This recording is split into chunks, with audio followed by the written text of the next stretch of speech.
வீட்லயே Bupa balls எப்படி செய்யலாம்னு பார்க்கலாம். Hello friends, welcome to Kitchen2Plate. வாங்க வீடியோக்குள்ள போகலாம். தேவையான பொருட்கள்: டாப்பியோகா ஸ்டார்ச், வெல்லம், நாகப்பழம், 2 நாகப்பழத்தை கொட்டையை மட்டும் தனியாக எடுத்துட்டு அதோட கதுப்பை மிக்ஸி ஜாரில் சேர்த்து நல்லா நைஸாக அரைச்சிக்கோங்க.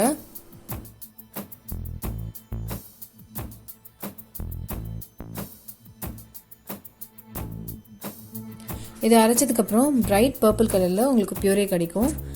இதில் இருக்கிற சக்கையை தனியாக ஜூஸ் தனியாக பிரிக்கிறதுக்கு வடிகட்டியில் வடிகட்டிக்கோங்க.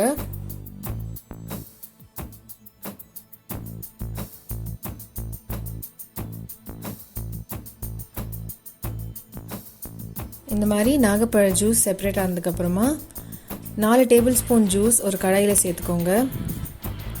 ரொம்ப நிறைய இருக்கக்கூடாது, 4 டேபிள் ஸ்பூன் போதும். இது கூட 4 டேபிள் ஸ்பூன் அளவு வெள்ளை சர்க்கரை சேர்த்துக்கோங்க. இல்லை உடைச்ச வெல்லம் 4 டேபிள் ஸ்பூன் சேர்த்து நல்லா மிக்ஸ் பண்ணிக்கோங்க.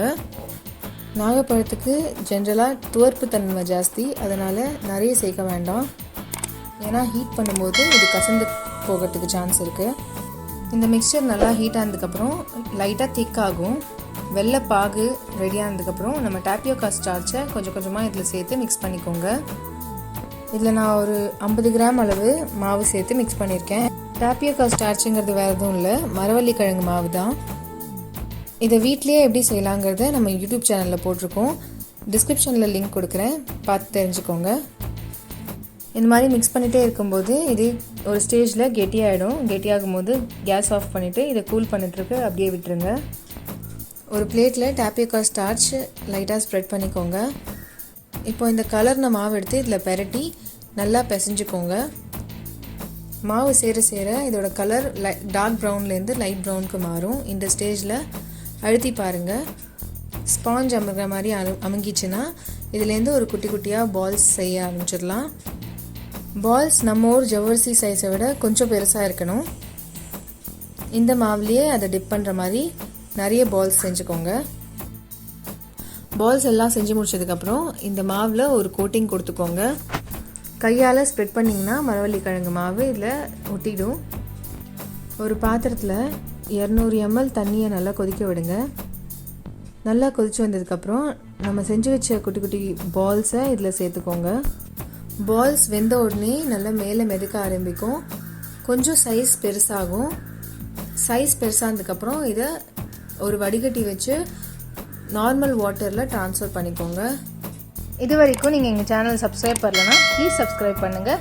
கூடவே அந்த பெல் ஐக்கானையும் தட்டி விட்டுருங்க.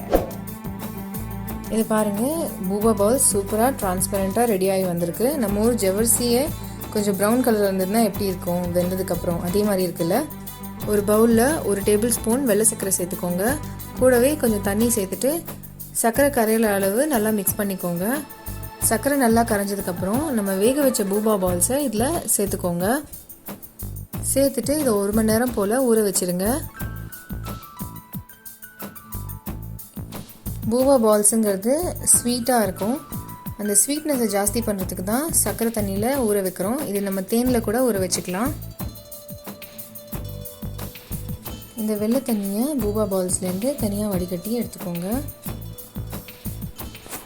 பூபா பால்ஸ் ரெடி ஆயிடுச்சு. இதை வச்சு எப்படி பூபா டீ செய்யலாங்கிறது நம்ம நெக்ஸ்ட் வீடியோவில் பார்க்கலாம். இந்த ரெசிபியை ட்ரை பண்ணி பார்த்துட்டு எப்படி வந்ததுன்னு எங்கள் கமெண்ட் செக்ஷனில் சொல்லுங்கள். பிடிச்சிருந்தா எங்கள் சேனலை சப்ஸ்கிரைப் பண்ணுங்கள். அப்படியே ஃப்ரெண்ட்ஸோடையும் ஷேர் பண்ணிடுங்க.